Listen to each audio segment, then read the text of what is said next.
Hello and welcome to another episode of Show Up with Sarah. If you're watching this, then you have already tagged that I am in a new environment. I have moved to Chicago, Illinois, here in the USA. If you're listening, if you're one of my listeners that's outside of the US, I moved.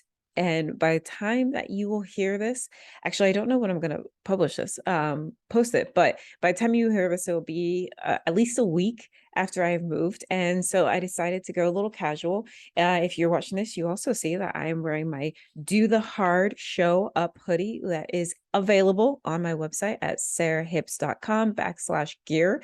Um, but yeah, I decided this is a perfect opportunity to do an episode about how to not be depressed when you are starting fresh or starting over or whatever it may be, because starting fresh is hard. It doesn't really matter how much you have in place. If you're moving somewhere or starting over in some capacity that takes you out of your element and you don't already have like an established routine, home group, whatever it may be. So if you're someone who splits time and then you decide to be full-time in an area, then that is probably a little bit easier. But if you are moving entirely, you're starting fresh, you're starting with all new everything, then it is hard and it's easy to become kind of a little defeated, a little depressed in that process. And so I wanted to talk to you guys about that today because I am not only in the throes of processing and going through all of that and figuring it out myself, but because of the work I do, right? Helping people own their power, own the process, be self-aware while they are figuring things out, while they are growing and becoming their best selves. I just figured this is the exact time to do this episode because of course you should do things when you're in the middle of them. So when I decided to make this move, it was actually a long time ago, much longer than I think I let on. My best friend, Jen, she and her husband will be moving out here in December, and she had let me know, hey, I think that you should consider Chicago. And at first, I was like, that's insane. It's cold. I don't want to go. There's no way I'm going more west. And then I started researching it. I started doing some city by city comparisons. I started really looking at what it was to live in Chicago or what that would look like or what it would feel like. And I actually began to seriously consider it pretty quickly. I didn't tell anybody that I was so seriously considering it. Kind of joked around with Jen for a bit, but once I started realizing that it was actually a much better decision for my business, financially, for diversity and culture, for being closer to my family, pretty much everything got checked off except for the constant sun, which I love. But when I realized how much more of a good decision it was, I realized that I needed to just kind of make it happen, go with it, own anything and all decisions and all decision making and all paths and everything like that, and just see what happened. And so here I am. I think that conversation kind of really started in June or maybe July. And I found out that I had to make the move at the end of August because of what was going on in my lease with my old apartment back in Denver. And so I literally signed the lease sight unseen, and I was out here 4 weeks later, which is very funny because, and I know I've gone so far onto a tangent, but it's really funny because when I moved to Denver, it actually happened within 4 weeks as well. I didn't sign a lease sight unseen in that space or that situation, but I literally realized that I had the opportunity to move, and from realizing it and then doing it, I should say from having to do it and then doing it, it was 4 weeks from door to door. So the same exact thing happened here, which is just it's kind of crazy. So hopefully the next time I move, it won't be such a fast turnaround, but I guess that just means that I have the ability to be spontaneous. Anyway, so I'm here, right? And I have to rebuild group of friends, and I have to rebuild my any network I have. In Denver, I was really lucky. I got to know like 4 or 5 people that knew what seemed like everybody. Easier in a place like Denver, but still. And so I felt pretty connected pretty quickly in Denver. And then I have to rebuild a routine, going to the gym, finding a gym. What's a good gym? What's an affordable gym? What do I need in a gym? Figure out the routine for walking my dogs, figure out the routine for the people who live upstairs, because that's a real thing, right? What is the environment like on the street? What's the noise level like? All of those things are pieces of the equation that we don't always take into consideration. We just think about the really, really big picture. Um, can I afford it? Will I like my place? Will this be good for me financially, career wise, whatever? Um, Hopefully you're including mental health. So all of those factors are the things, the big factors are what we tend to pay attention to. But then when we land somewhere, we forget about the really small factors. And those are the things that can actually creep up on us and can really hit us and make us feel isolated or depressed or defeated.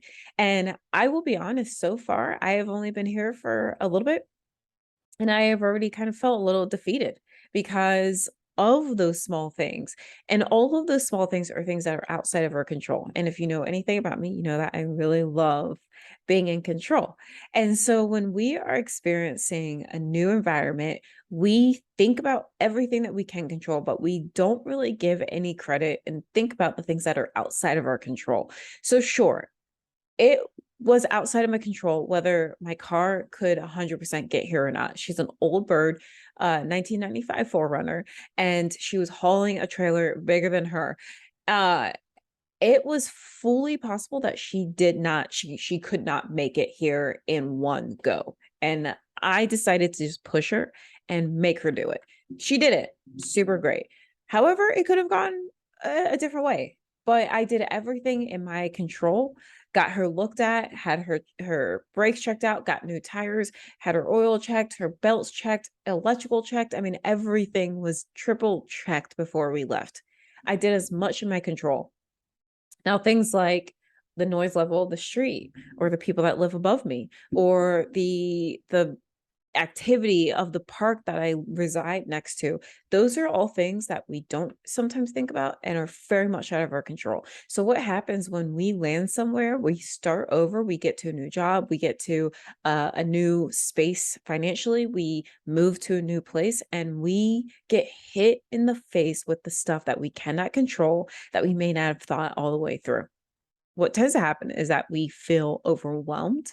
We feel sad or depressed because it's stuff that we can't actively do anything about. And we allow it to kind of sit on us and eat at us. And so what I want to help you guys with today is, how do we show up for ourselves when we are in the midst of experiencing that? Because it is easy to say, you know what, I can prepare for it. I'm going to think about it. I'm going to do as much as I can, even if you are someone who thinks about those tiny details. But when you are in the middle of it and everything is compounding on itself, it's not just getting to understand the noise level outside. It is also, um, furnishing your home. What looks good? What's going to work in the space? It is also like finding your way. It's also getting used to, where do I shop? It's getting used to figure out, how do I make friends? How do I meet people? Where am I going there? Where am I going here? All of it can compound, and that is typically what can throw people completely off. Now, I knew that when I got here, it would be quiet and that I would feel out of my element. And I was also prepared for, I may not feel as powerful as I want to, even though I am walking into it feeling with all the power possible. I may get here and get into it and realize, wow, I'm not feeling powerful. I'm feeling a little defeated. And I don't necessarily know what the first step is. So I want to help you figure out, what is that first step? How do you decide what the first steps could be? So let me dive into it instead of talking about it. The first thing is, when you are knowing you're about to step into something new, Absolutely create processes for yourself. You know you better than anybody else, hopefully. And so if you know, okay, sometimes when I don't have my core group of friends, or I don't have a group of people to call on, I can isolate myself. And so if you're moving somewhere new, if you're starting a new job and you don't have that right away, then you need to create some type of process so that you are not isolating yourself. That may look like going on more walks. It may look like joining networking groups or Facebook groups or whatever it may be in advance. If you have dogs, finding dog meetups. If you have a specific breed of dog, finding a specific breed meetup. It probably means researching networking groups and finding one the first week that you get there and then going. It may just be going for a walk and introducing yourself to everybody that you pass. It can look very different. Going to the local cafe and sitting at the counter and talking to the baristas, getting yourself out there and forcing yourself to be uncomfortable. It's not because today, the day you start, or the next day, you're going to feel isolated, but it's because you know in 1 week or 2 or 4, you will be isolating and you will feel alone. So it's the preemptive work that is important. Another step is to understand the different layers. Pick everything apart. Everything, when it gets compounded, it's here, it's this big.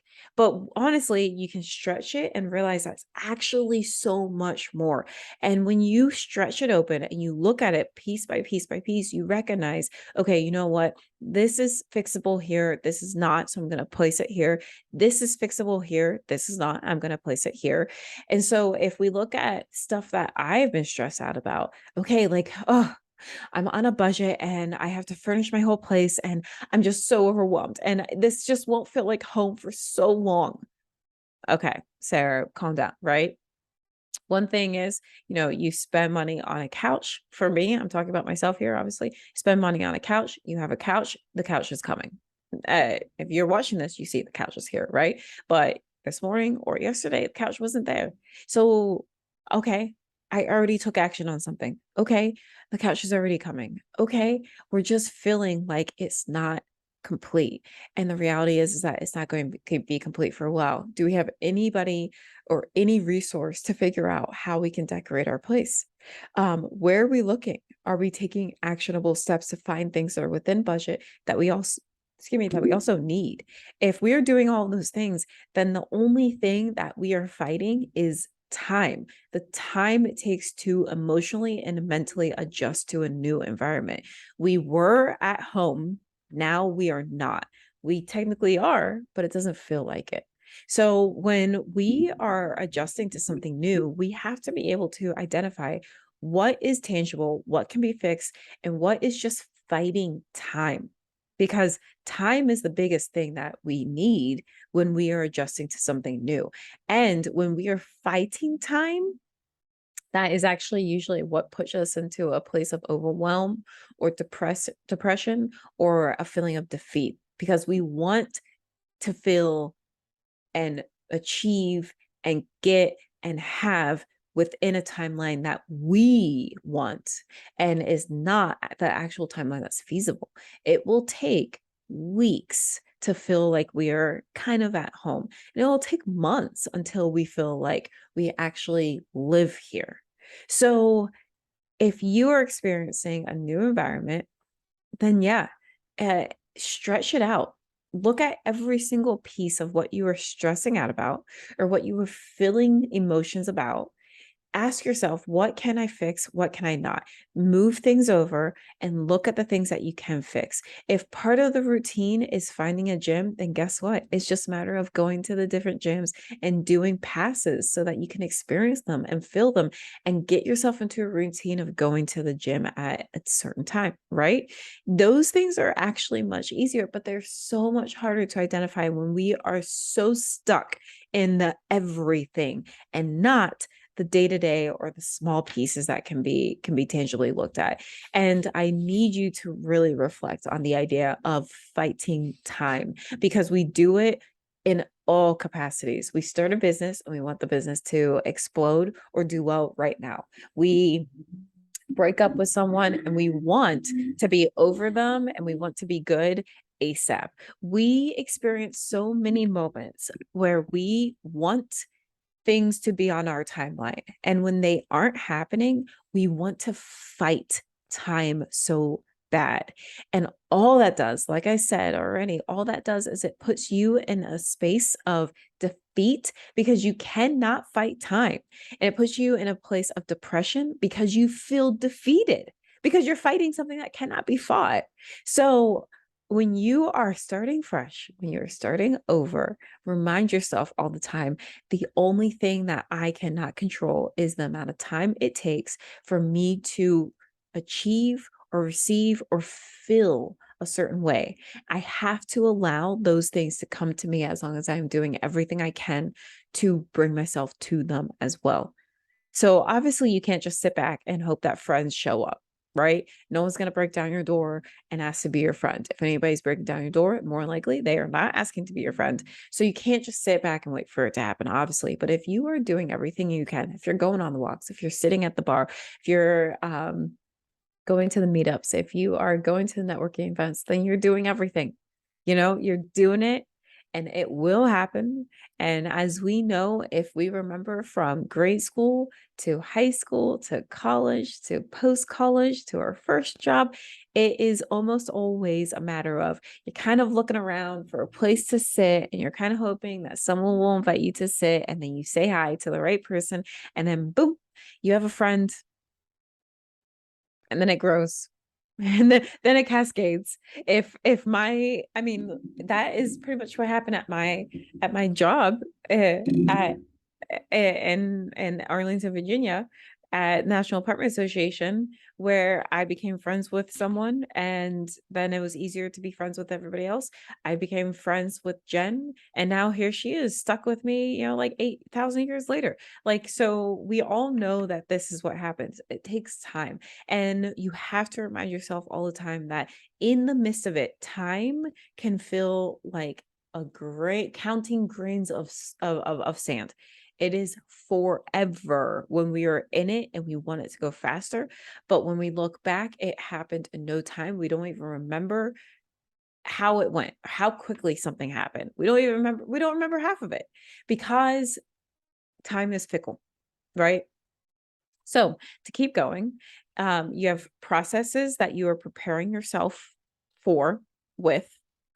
You're preparing yourself with processes pre new thing.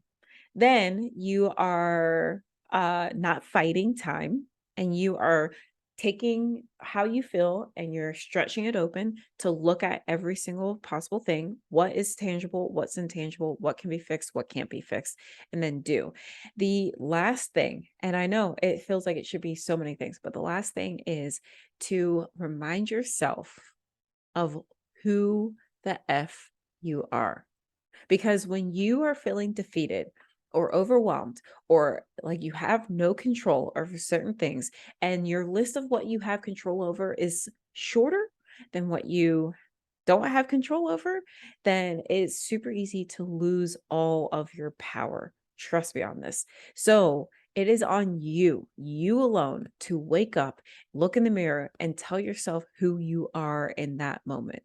Who you are has not changed just because you're feeling defeated. Who you are has not changed just because you are starting fresh, or you moved, or you had to upgrade or downgrade, or whatever it may be. Who you are has not changed just because you are feeling a little depressed, or you're feeling a little alone, or you are feeling a little tight on money. Nothing about you has changed.